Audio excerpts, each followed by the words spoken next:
Hello दोस्तों, रोचक कथाएं चैनल में आप सभी का स्वागत है। आज मैं आपको शनिदेव जी की कथा सुनाने जा रही हूँ। कथा श्रवण करने से पहले अगर आप मेरे चैनल में नए हैं तो प्लीज मेरे चैनल को सब्सक्राइब कीजिए और बेल आइकन को दबाना ना भूलिए।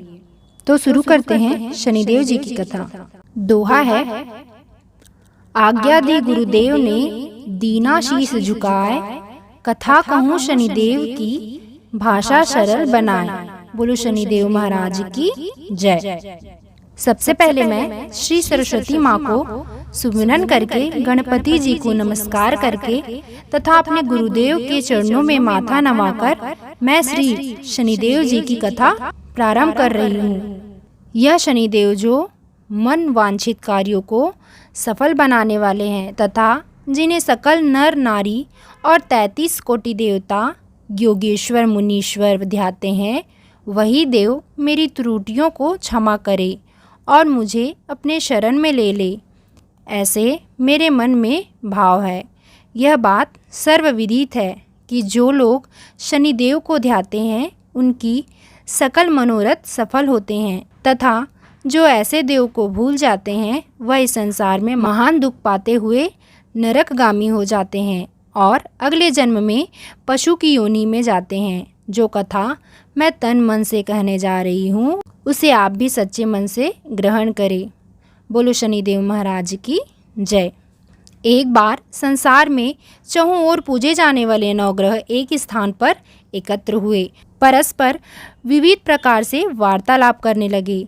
जब बात घूमती हुई इस स्थान पर आ पहुंची कि उन 9 ग्रहों में सबसे बड़ा और सर्वाधिक पूजनीय कौन देव है, तो प्रत्येक ग्रह देवता स्वयं को बड़ा कहता था। इस बात पर जब बहुत देर तक वाद विवाद होता रहा और कोई निर्णय नहीं हो सका तो यह तय हुआ कि चलकर इंद्रदेव से इसका निर्णय कराना चाहिए। सो वह 9 के 9 ग्रह इंद्रदेव के समक्ष उपस्थित हुए। उन सब की बातें सुनकर इंद्रदेव भी सोच में पड़ गए, किसे छोटा कहूँ और किसे बड़ा, किसकी श्रद्धा के पात्र बने और किसके कोप के भाजन। अंत में और निर्णय न करते हुए वह बोले, मैं अल्पबुद्धि इस बात को निर्णय करने में असमर्थ हूँ। मुझे तो आप सभी बड़े नजर आते हैं और मैं सभी को सादर सम्मान करता हूँ। इस पर 9 ग्रह संतुष्ट नहीं हुए और हट करने लगे कि इसका निर्णय आपको ही अवश्य करना चाहिए। तब देवराज बोले, आप लोग मृत्युलोक में जाइए, वहाँ एक अत्यंत न्यायप्रिय राजा विक्रमादित्य राज्य करता है। आप उनके पास जाइए, वह अवश्य आपका कोई न कोई उचित निर्णय कर देगा। इंद्र से निराश होकर 9 ग्रह मृत्युलोक में जाने को तत्पर हो गए।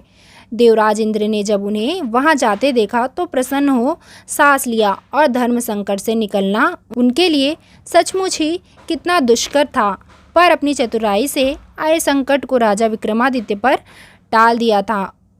उज्जैन नगरी की उन दिनों सारे ही भारत में धाक थी। एक तो वहाँ राजा विक्रमादित्य के दरबार में बड़े बड़े ज्ञानवान लोगों का सम्मेलन कर रहा था, दूसरे उस न्यायप्रिय राजा के न्याय से उज्जैन नगरी का सारे भारत में डंका बजता था। स्वयं में जब 9 ग्रह को निर्णय न हो पाया तो वह अपने अपने विमानों पर आरूढ़ हो मृत्युलोक में आ उतरे। ठीक उस समय जब राजा विक्रमादित्य का दरबार ठसाठस भर रहा था तब 9 ग्रह वहां जा पहुँचे। 9 ग्रहों को इकट्ठे देखकर विक्रमादित्य अपने सिंहासन से उठ खड़े हुए और सभी देवों को सम्मानपूर्वक आसन ग्रहण करने का अनुरोध किया, पर उनमें से किसी ने भी आसन ग्रहण नहीं किया। विक्रमादित्य ने जब प्रश्नवाचक दृष्टि से उनकी ओर देखा तो बृहस्पति देव ने आगे बढ़कर जोरदार आवाज में कहा, हे राजन, हम यहाँ पर तब तक आसन ग्रहण नहीं करेंगे जब तक कि आप हमारा यह निर्णय नहीं करेंगे कि हम लोगों में से सबसे बड़ा कौन है। राजा अपने ऊपर आए इस धर्म संकट को देखकर पल भर तो घबरा गया, परंतु शीघ्र ही उसने स्वयं को संभाल लिया। उसने अपने मन में एक युक्ति सोच ली। दरबार में छोटे छोटे आसनों की एक पंक्ति प्रवेश द्वार तक चली गई थी। राजा ने उन लोगों से कहा कि आप यहाँ पर आसन ग्रहण कीजिए और मैं सोचकर अभी आपका निर्णय करता हूँ। यह कहकर राजा अपने सिंहासन पर बैठ गया। सिंहासन के निकट ही जो आसन पड़ा था उस पर भागकर बृहस्पति देव जा बैठे। उनके अगले आसन पर सूर्य देव जा बैठे। सूर्य देव के निकट ही चंद्रमा देव और फिर इसी प्रकार से बुध, मंगल, राहु, केतु इत्यादि देव भी अपना अपना आसन ग्रहण कर लिया। पंक्ति में 8वें थे भार्गव देव, किंतु उन्हें भी संतोष था कि उनके बाद शनिदेव बैठेंगे, किंतु आसन प्रवेश द्वार के समीप होने के कारण और सबसे अंत में होने के कारण शनिदेव उस पर नहीं बैठे। राजा विक्रमादित्य ने सोचा था कि जो ग्रह उस अंतिम आसन पर बैठेगा वह उसी को विनय और दयाशील के आधार पर बड़ा कर देंगे, पर वहाँ तो बात ही दूसरी हो गई। शनिदेव अति क्रोधी और विकट स्वभाव के देवता हैं। जब वह नहीं बैठे तो 8 ग्रह खिलखिलाकर हंस पड़े। अपना इस प्रकार से अपमान होते देखकर शनिदेव की आंखें क्रोध से लाल हो गई और भ्रिकुटी तन गई। क्रोध से कांपते हुए बोले, राजन, मुझसे बैर लेकर तुमने अच्छा नहीं किया। क्या समझकर तुमने मुझे इस प्रकार से अपमानित करना चाहा है और क्यों मुझे तले बिठाना चाहा है?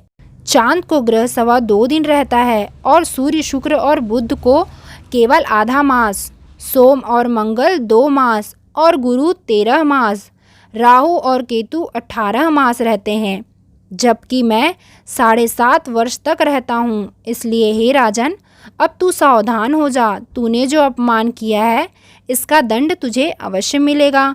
राजा के कुछ दिन तो आराम से ही बीते, लेकिन शीघ्र ही शनिदेव की दृष्टि फिरी और राजा पर 7.5 आ गई। उन्हीं दिनों एक व्यापारी कुछ घोड़े बेचने के लिए उज्जैन नगरी में आया हुआ। सुंदर सुंदर घोड़े देखकर राजा का जी ललचा गया। राजा ने उन्हें खरीदने का आदेश दिया। घोड़ों में एक घोड़ा भंवर नाम का था। राजा उस पर चढ़कर देखने लगे। कुछ देर तक तो घोड़ा राजा को लिए वहीं घूमता रहा, लेकिन फिर सहसा भाग खड़ा हुआ। राजा को बड़ा अचंभा हुआ। घोड़ा एक भयानक जंगल में राजा को पटक कर अंतर्ध्यान हो गया। राजा अकेला उस वीरान जंगल में भटकने लगा। सायं के समय जब उसे प्यास लगी तो जोर जोर से चीखने लगा। उधर एक पगडंडी से एक ग्वाला अपने गांव को जा रहा था।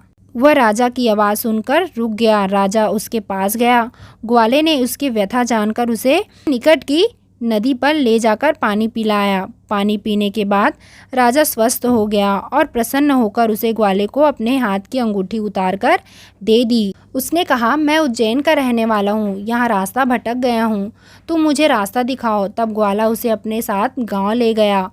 वहाँ एक मिष्ठान की दुकान पर राजा ने मिठाई खाकर पेट भर लिया और दुकानदार को भी एक अंगूठी उतारकर दे दी। दुकानदार के पूछने पर उसने उससे भी यही कहा कि वह उज्जैन का रहने वाला है और उसका नाम बोना है। फिर वह दुकान के बंद होने तक वहीं बैठा दुकानदार से बातें करता रहा। उस दिन दुकानदार की बिक्री बहुत हो गई थी। उसने सोचा, यह भाग्यवान पुरुष है जो इसके आने से आज मेरी इतनी बिक्री हुई है। इसलिए रात होने पर वह उससे बोला कि वह उसके साथ उसके घर चले और उसके साथ ही भोजन करे।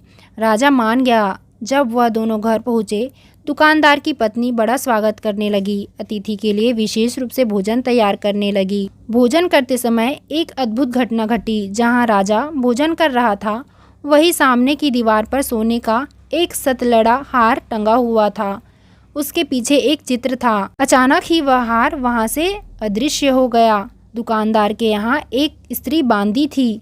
उसने जाकर घर की मालकिन से कहा, वहाँ खूंटी पर हार नहीं है। जब बात दुकानदार तक पहुंची तो उसने राजा से पूछा।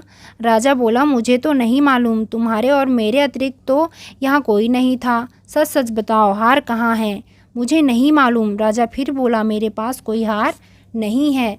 जब कोई निर्णय नहीं हो सका तो दुकानदार राजा को उस नगर के राजा के पास ले गया। उस नगर के राजा ने विक्रमादित्य की भोली भाली सूरत देखी तो बोला, यह व्यक्ति कभी चोरी नहीं कर सकता, और यह कहकर उसने विक्रमादित्य को छोड़ दिया। विक्रमादित्य जब उस नगरी में यूं ही घूम रहा था, तब उस नगर के एक तेली ने उससे कहा कि वह उसके यहाँ काम कर ले तो उसे वह रहने को स्थान और खाने की सामग्री भी देगा। राजा मान गया और तेली के घर आया। वहाँ सारा दिन राजा धाड़ी पर बैठा उसके बैलों को हाँकता रहता और तेली बाजार में तेल बेचता रहता। जब वर्षा ऋतु आई और मूसलाधार वर्षा होने लगी, तब धानी पर बैठे हुए विक्रमादित्य ने मौज में आकर ऊंचे ऊंचे राग अलापना आरंभ कर दिया। निकट ही उस नगर का राजमहल था। वहाँ खिड़की में बैठी राजकुमारी ने जब राजा का मधुर स्वर में गीत सुना तो वह अपना दिल हार बैठी। उसने अपनी बांदी को पता करने के लिए भेजा। बांदी वहाँ राजा को गाते हुए देखकर राजकुमारी से बोली कि वहाँ पर तो कोई अति सुकुमार नवयुवक बैठा मस्ती में आंखें बंद किए गा रहा है। राजकुमारी ने सुना तो उसने अन्न जल का त्याग कर दिया। रात तक जब उसने कुछ नहीं खाया तो रानी ने आकर उसे समझाया, पर वह बोली कि वह तो उस गाने वाले से ही शादी करेगी। रानी ने जाकर राजा से कहा कि राजकुमारी एक तेली पर मोहित हो गई है और उससे ब्याह करना चाहती है। राजा ने सुना तो बहुत क्रुद्ध हुआ। उसने तेली के घर से विक्रमादित्य को बुलवाया और उसके हाथ काटकर जंगल में फिकवा दिया।